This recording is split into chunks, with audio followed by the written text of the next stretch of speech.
Well, boys, my travels have brought me to freaking the mountains of Colorado.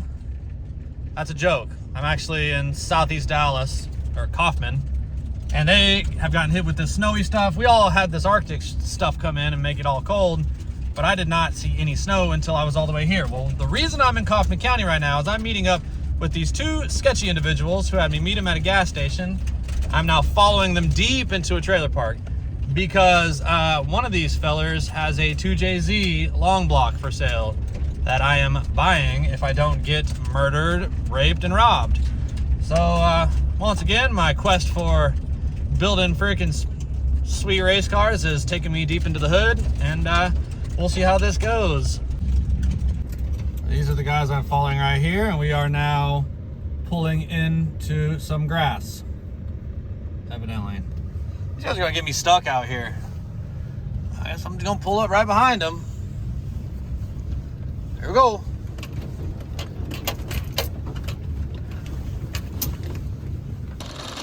All right, boys, I got another 2JZ. This thing's probably gonna be garbage. I'm not getting great vibes from these guys. It's missing a lot of components. But as long as it's got a good block, good crank, and good head, it's well worth the $300 I paid for it. And that is yet to be seen. All right, y'all, I'm back at the house now with our newly acquired 2JZ. So just kind of give you a rundown. I've been on the lookout for a 2JZ on Facebook Marketplace for some time now. They pop up here and there. Everyone's asking like $1,200 to $1,400 for them, which is crazy. I mean, there's really nothing that great about the 2JZ GE VVTi. It's got the puny connecting rods. It's got the tight piston ring gaps. I mean, they all need a lot of work, okay? People have the audacity to ask that much money for these things, and to me, that's just way too much, even though, I know the market's kind of crazy right now. But I'm not willing to spend anywhere near that, and I'd rather buy them broken anyway. So this one popped up. It is missing a whole bunch of components. So that was really my biggest reservation here. But the guy was saying it's a good engine. After looking into it and talking with him a little bit, it seems what happened is he had a Lexus or something that he crashed. He pulled the motor out of it, planned to like do something with it, but he's a young guy. I think he bit off a little more than he could chew. He had partially taken the motor apart. I get there, I lift up the valve cover, and the inside looks fine, but I see that there's head bolts missing. I'm like, okay, you've taken this thing apart pretty far. And I think he started to rip it apart, realized he was in over his head, and just kind of slapped it back together. So I got it to the house. I pulled out the two head bolts that were holding the head on, and this is what we have now. So pulled the head, got it sitting over here. It's sitting on top of a piece of hose. Got the cams off it. So I got cams, I got buckets, I got caps and all the bolts. I have the valve covers. I got all that, but I don't have any sprockets for it. I have no crank sprocket. I have no cam sprockets. So those are the two most critical things I'm missing, but I'm also missing the water pump housing that would go right here. And it sits right here. It goes to this pipe, and then it has a little bypass that goes up to the cylinder head to this port right here. So I don't have that. I'm on the hunt for that too. So I got some parts I need to complete this. Once I pulled the head out, I was able to see all of this, and the engine turned over nicely. This is my drain plug. That's my oil drain plug. I put it in there for safekeeping. But all the pistons have just like some like charred junk on them. I don't know, like it's weird that they have that. There's a bug, some kind of bug right there. But it had the head gasket on it. I looked at the head gasket. It looks like a totally stock, just left alone head gasket. I'm not seeing any like elongating of the holes or any like burn areas. Like I don't think this engine was boosted or anything like that. I just think it's just a crummy old high mileage engine. It never really did anything cool in its life. So at a glance, everything seems okay. I drained the oil. It had oil in it. I drained it out. It was kind of dirty, but it was full. And yeah, so that's where we're at right now. I do have the oil filter adapter, which is nice. But I got some stuff to collect for this. But I think this is a good, solid long block assembly. You can see some rust rings where the engine had been sitting. So I'm going to spray those down with some oil, lubricant of some sort, and turn the engine over a few times, let the rings kind of knock the bulk of it off, and we'll give these cylinder walls a real good inspection. I really don't think we're gonna find anything too upsetting in here. So the reason I was hunting for another 2JZ is because I want to build one that's got forged pistons and rods, some upgraded internal parts, to go into old Goldie here. Here's the thing, y'all. Goldie's like a bottom 6-second car in the 8th mile. And I really want to go play with the fast boys. Like, I really want to be competitive against guys who are running like 580s. I can run a 6.0 on a perfect track, on a perfect run so far. I haven't seen a 5 at all. And it really sounds like it's not a far stretch to run a 580 when you're a 6.0 car. But I have to be able to put a pass like that together, you know, in conditions that aren't perfect. So really, it needs to be like a 560 car that I can go out on to Yellow Belly and run like a 580, 590 with, if I really want to run with these guys.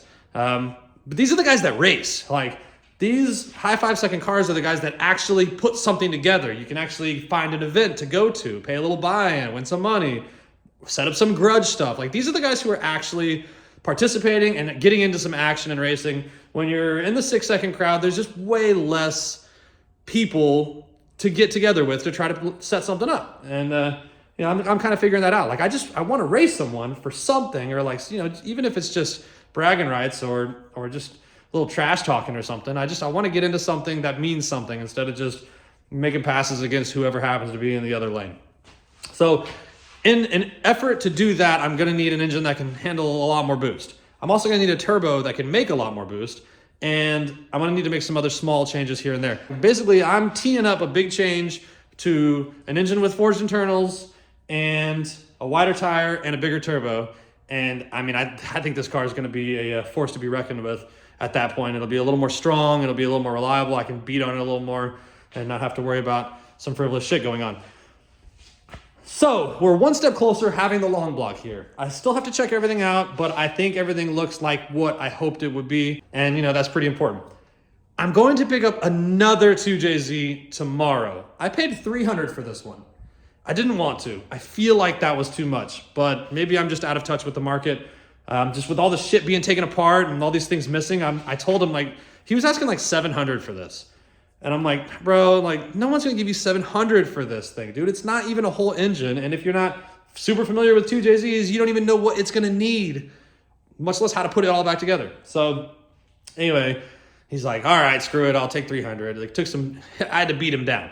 Well, something very similar is happening tomorrow. Same deal. Guy was asking like $700 or $800. His is more complete, but he has disclosed he thinks the cylinder head is bad on it.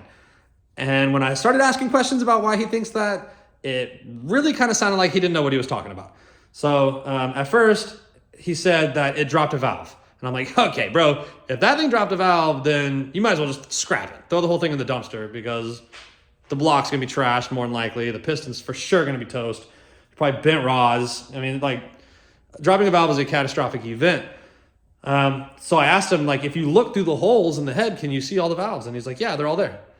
And I'm like, okay, like, whatever. So I go back and look at his ad like a day or two later, and he's updated it to the cylinder head's bad, but he took out that business about dropping a valve. So I have no idea what he has. But if he has something wrong with the head, if he knows something, he's just playing stupid, but it actually needs a head, I got a head. The engine I'm going to look at has all of the sprockets and the water pump housing and all the missing stuff, the timing covers, like, it has all the stuff that this engine needs to be whole. So ideally, I could put the two together and have something good. I'll end up with a bunch of spare parts, and that's fine. I like spare parts. And then the only thing I'll really have to swap over from the engine that's in the Z is the camshafts and the rear sump oil pan. And then I can freaking pull all that apart, put it all back together with the new stuff, and have a built engine. And then the engine that comes out of the Z will then kind of get in queue for the next set of pistons and rods, and I'll just have two built motors hanging around. But right now, I'm collecting 2JZs. I'm out of control. I don't have any space for any of this stuff. I certainly don't have space to take two engines apart. But I'm going to start getting this thing cleaned up, and probably end up with it in the dining room again, if we're honest. Sorry, honey. Well, y'all, I'm just leaving another new residence I'm just discovering in the middle of Sanger. Not terribly far from where the old North Star Dragway was. And I came out here to meet a fella named Cole and buy another 2JZ. This one is a bit more complete than the other one. And I had to go out and to the hills to find this thing. I mean, I have no clue where I'm at. I had to drive down dark two-way roads for 30 minutes to get here. But I'm gonna go ahead and start trying to make my way home. Still a little bit I need to do to check out this engine a little closer, but I got it for 250 bucks, and it has all the timing covers and sprockets that I need for the other engine. So it actually completes things quite nicely. I don't know what's wrong with it. Cole doesn't know what's wrong with it. It was his uncle's engine. You know how the story goes. They seem to think it needs a head, overheated, something or other. We'll see. I'm hoping the head's just fine, because then I'll have an extra head. But I don't really need the head because I have an engine with a good head at home. So we're in good shape to have us a good running motor for the Z's next version.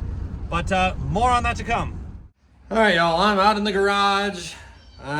Went and picked up some supplies so we can do a little bit of maintenance on Goldie today. It's Saturday, and I've been putting this off for weeks. I need to just go through the car, do an oil change, look at the oil filter, pull the pan off of the transmission, make sure everything's good in there. We're gonna replace the fluid with some High-Guard hydraulic oil, and a couple other things. I gotta give the car a really good sniff and just go over it top to bottom, do a full nut and bolt check all my grounds, electrical connections, check my bump buttons, the wires that are kind of flexing as I steer, you know, and just double check all my fasteners, make sure this car's good to go, because I want to take it to XRP tomorrow and try to work on my launch and get that dialed in. And I'll go more into that a little later. I got some things to try, and I got some plans for that as well. But as for right now, I'm out in the garage with my two engines, my $300 engine that I think is in good shape, but it's missing a lot of parts. And then I have my much more complete $250 engine, and I have some concerns about this thing. So I got some guy on the line right now who has tons of parts for these things. He's got a bunch of old 2Js laying around, says he doesn't use the 2J platform anymore at all, so he says it'll make me a great deal on basically everything I need to have two complete engine assemblies. Obviously, like machining and internals and stuff's a whole nother conversation. But the guy can give me all like the bolt-on trim panels and covers and fasteners and just odds and ends that I need to have everything I need to put together two complete engines. Before I go and spend all the money on all these parts that he can hopefully provide to me for a good cost, I need to check the status of this engine. If I get in here and this engine is just, looks like it had some sort of lubrication failure or is basically a total loss, then I'm not gonna obviously buy all these other parts, because between these two engines, I think I have everything to have one complete engine. So at this point, it's like, if I can prove that this engine's worthy, I'll be willing to spend the money to have two complete engines. If I find this one's not worthy or is just gonna need way too much machining or oversizing or anything like that, I'm just gonna ditch that plan, build one engine and have it complete, and then maybe just keep whatever's left for spare parts or sell or whatever. It's nice to have extra 2JZ parts around, and before I bought these engines, I had none. So it'll be nice to add to the collection and have things moving forward in the future. I'm gonna start tearing this thing apart and get a good look at the inside. I wanna pull the head off, look at the cylinder walls. I wanna flip it over, look at the crank. And here's the reason I'm concerned. So both of these engines were had been taken apart before I bought them. So the reason I'm concerned about this one is it's just kind of got some weird stuff going on. If you look at the cam lobe real close, it looks kind of rough. There's some pitting going on like several of the cam lobes. There's a lot of discoloration. And, you know, I don't know how long this thing's been sitting without engine oil in it, but, man, there's just like not a trace of engine oil in here. The guy told me it needs a cylinder head. He couldn't really tell me why. That might be something I have to find out for myself, but he told me it has a bad cylinder head on it, and it kind of sounded like he didn't know what he was talking about. So maybe he was just holding back on info that he actually has, but we'll get a good look at this and see what we're working with. All right, so I'm just gonna take you guys along on this journey with me, show you what it is we want to check to get an idea of the well-being of this engine. All right, we don't got a drop of oil in it. Okay, there's a few drops coming out. and it's oil, and it's not that bad looking either. So very likely it was just drained whenever whoever was storing it decided to store it. So nothing too alarming about that. I don't see any glitter coming out. It doesn't smell scorched. I don't see any water in it. So those are all pretty good signs. So I already know this engine turns over just fine. So that's a good thing, obviously, not have seized up engine bearings or have the pistons just seized up to the walls. So that's always a good sign. It did not have spark plugs in it, which I hate. Both of these engines were stored that way. Why would you pull the spark plugs out when basically have just a funnel for rainwater or dirt and shit to fall into the cylinders? I'll never understand, but sometimes it'd be like that. So I'm gonna set the engine to a position where the pistons are none of the pistons are all the way up, and then we'll start working on removing these camshafts. This is an interference engine, so if you have a piston all the way up and you start turning the camshafts when you're trying to loosen these bolts, obviously it takes a bit of force to loosen the bolts on the camshaft. Well, if you inadvertently twist a camshaft while you have the piston all the way up, you have the likelihood of piston to valve interference, which can cause damage to your valves. And we don't want to buy valves if we don't need to. So we're going to avoid that. Cylinders 3 and 4 are a little high. So we're going to suck them down a little bit. And that affords us plenty of room to open the valves up as much as we need to. This little bypass tube, this is missing off of the other engine. Whoa, the whole water pump housing's loose. So that's already been taken off.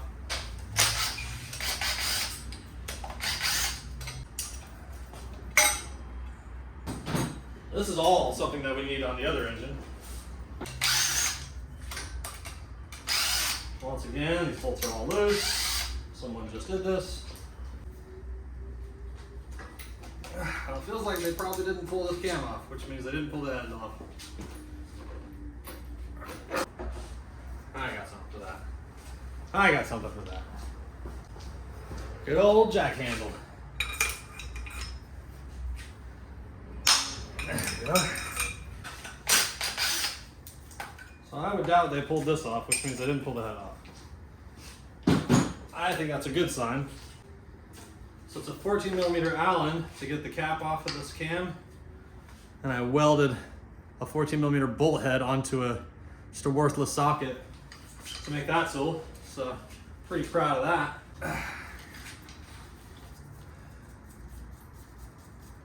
Maybe a little bit of oil in here. And this puppy's gonna be tight too. Okay, not too bad.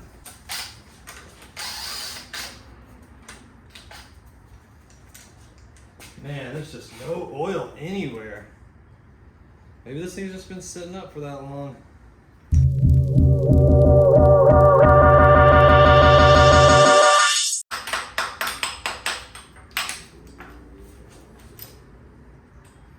Okay, that looks really good. Well, looks okay. I can see some wear in there, but I can't really feel it. So that'll probably be okay. The cam looks alright. I think definitely had some shit go through it.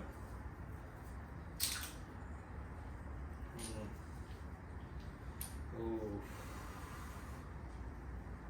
Yeah, I don't like it. Don't like it. All right, so now that the cams are out, I'm really not liking what I see here. We got quite a bit of scoring on all of the cam journals. Ooh, that's a good one right there. No good. No good. Looks like some junk went through this engine. If you look there, the scoring's right in line with the oil feed hole. Here too. I'm not sure what would have contaminated it. This one too, right in line with the oil feed hole. Oil feed hole. I kind of want to cut this oil filter open and see what the hell's gone through this thing. Unfortunately, if I see more of the same on the crankshaft, then this thing's basically just scrap. You know, I guess the mains could be honed out. Maybe the block would be salvageable. Maybe the crank could be polished, but all these caps are showing the same kind of wear. I mean, you can feel that. You can't feel it like real crazy, but you can tell it's not smooth to the touch. Like, it feels rough. So pretty much all those caps are trash. Cams are trash. And I'd say the cylinder head's probably trash, really just because like this is not a rare or expensive cylinder head. Like it could maybe be polished and repaired, but it doesn't, these heads don't have like bearings that sit in here. It's not like I could just throw some oversized bearings in it. So like they might polish out to be pretty smooth still, but your clearances would probably be a little too big. I think this head's pretty much trash, but it looks like this is probably just gonna be a parts engine. I'm gonna go ahead, man, do I even want to pull the head off? It's cool because I'll get all these shims. I'll get all the bucket shims and have like all the different sizes that are on there.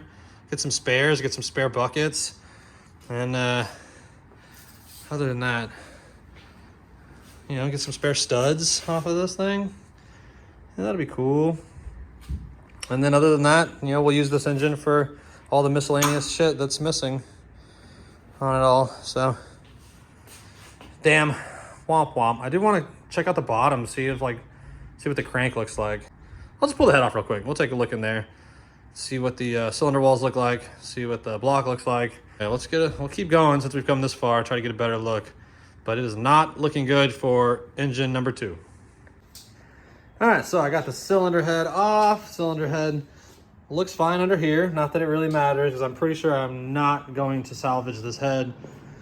It's kind of discouraging looking in here too. There was a lot of rust on the cylinder walls. You can see some of it went kind of deep. I don't think that's going to hone out. This cylinder will probably have to be oversized a little bit to be on the safe side. I might just run a hone through it, just see, but it's not looking great. All the other ones look fine. It just looks like a little bit more water than is ideal. Got in that cylinder number 5. But I'll go ahead and flip it over and we'll take a look at the mains and the rod journals and just see how trash they look.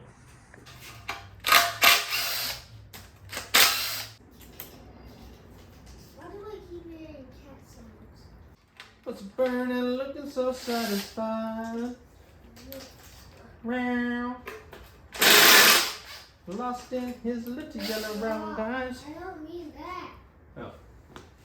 I can't hear a cat outside. Oh, cool. So we can get it over here. I don't know if it's a cat. I keep hearing meow sounds. What if it's a beaver? It's not. Beavers don't even make meow sounds. No? No. I think Bucky the beaver would disagree.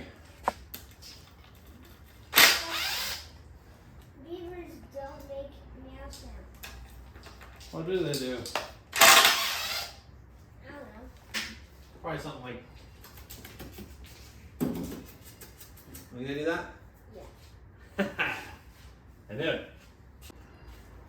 He needs some petting and loving on his head. Meow. Jesus, not working. Did you hear it? That? Yeah. Meow. That's some kind of bird. How would it be a bird? I don't know, dude. That's what I think it is. It's a cat.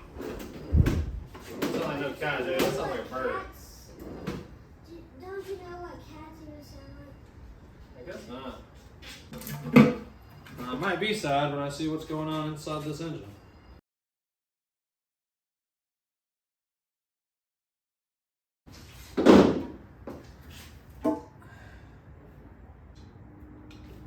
Yeah, I'm getting a whole lot of thrust. That's good.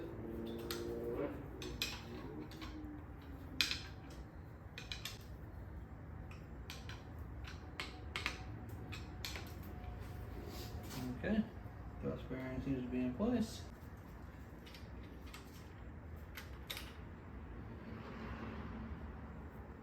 Dude, these look awesome. That looks awesome. Pulled the cap off of cylinder number 3 rod so we could get a good look at the crankshaft, and it looks really good. It looks beautiful. It's just smooth as glass, just like it should be. The bearing doesn't look super thrashed, you know, it looks okay. It's got a couple little scrapes in it, but overall, like nothing crazy looking there, and that's fine because those get replaced anyway. The important thing is that the crankshaft's in good shape. I'd like to pull number 5 piston out and hone that cylinder and see what kind of finish we end up with after a light honing. really not sure where to stop here. I think for the sake of keeping my garage in decent order, I'm gonna stop here. I feel like the crank and the block are okay. Worst case scenario, we oversize 0.5 millimeter on all the holes, which is fine if we're throwing pistons in it anyway. It really doesn't matter. That's not a big deal at all.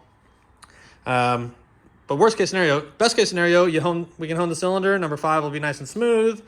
Crank will be good. We'll throw new rods and pistons. This thing with new rod bearings. We'll inspect all the main bearings and journals. And I really want to take the oil pump apart. If it looks good in the oil pump and all of our mains are in good shape, then this thing's good to send.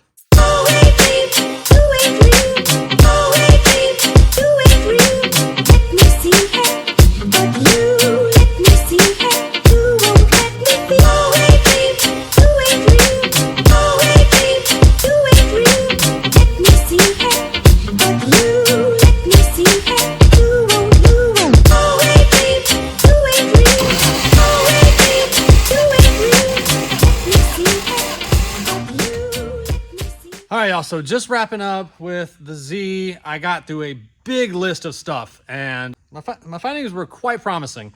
So I wanted to double check the inside of the trans, the inside of the engine oil filter, look at the engine oil, kind of assess the wellness of the car.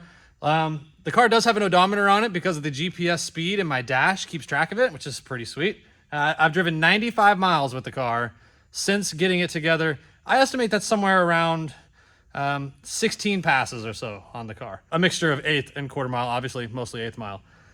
So I did a compression test, which came back, all cylinders came back right at around 160. I think the average was like 157. The lowest was 152. The highest was like 160. So very nice tight group of compression numbers. Spark plugs looked awesome. I just stuck them right back in when I was done. Catch can had some water in it, and it was just crystal clear water. No oil in the catch can whatsoever. Like you could have drank this shit. It was very clean water. So that was awesome. Cut open the oil filter. I didn't get any of this on film. It's kind of late, and this was all taking a really long time. Plus I had to make 2 trips to the parts store. Anyway, cut the filter open. Not a single flake in sight. The oil filter was spotless, which is awesome. This is the filter that the engine was broke in with. I haven't changed the oil since starting the car for the first time. And it looked awesome. The oil was a little bit dark and frothy. I definitely went a little too long on this oil. Whenever you're running E85 or an alcohol-based fuel, you get a fair amount of alcohol seeps into the oil. There's a lot more fuel contamination because you just have to run so much more fuel at all times. So just a little bit more gets past the rings. So I do need to be better about that. But everything with the engine was awesome. Moving on to the transmission, I dropped the pan out of the transmission, and there was a decent layer of some clutch material color, like some dark coloring on the inside of the pan. I'm not super stoked with that, but there was nothing really troubling. There wasn't any like excessive metal, or the fluid still looked pretty good. Starting to just kind of turn dark, but it didn't stink. I don't love the amount of clutch material that was in there, but it wasn't excessive, so we'll just keep an eye on that. I was able to drain out about half of the capacity. The system capacity is about 11 quarts or so, and I was able to get 6 quarts of fluid back in it. Now, the fluid I'm running now, or the fluid that I'm running half now, 50-50 essentially, is the John Deere Hi-Guard low viscosity hydraulic fluid. This is a pretty popular thing for performance transmissions. It works just as good as ATF, but it's actually way more resistant to heat and like shearing and breakdown on a molecular level. It's just a very strong, very tough fluid. So I'd like to go 100%, but it's just too hard to drain 100% out of it. So anyway, we're running that now. I started having like this nagging leak afterwards. I think I might have overfilled it a little bit. I went back and tried some things, and anyway, I think I got that mostly sorted. So transmission, I'm feeling okay about it. I'm gonna call it a 7.5 out of 10 on the scale of the assessment. Engine 10 out of 10. Engine's awesome. It seems really happy. It seems the spark plugs look like the tune's really good. So we're just gonna keep on trucking with that. Besides that, I just went through and looked at every single connection on my fuse box. I have dual fuel pump relays, so I tested those individually, make sure they're both still working, so we're not overloading any one circuit. And then just like a whole big list of just little things I wanted to check. Checked all the chassis grounds, checked all give the suspension a quick inspection, you know, and just kind of give the whole thing a good once over.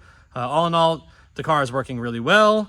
Everything is going really good. So I just wanted to get that out of the way. That's really my first inspection I've done to it since assembling the car. So yeah, so that's all good and ready. So I'm going to take it to XRP tomorrow and see if we can get her into the 5s. It's going to take some doing. I think the car has been slowed down quite a bit, but I got to kind of start speeding it back up. Just I keep trying things on the launch. We're going to have to try to get it dialed in a little better, but that's all for now. So I'll see you guys at the track tomorrow.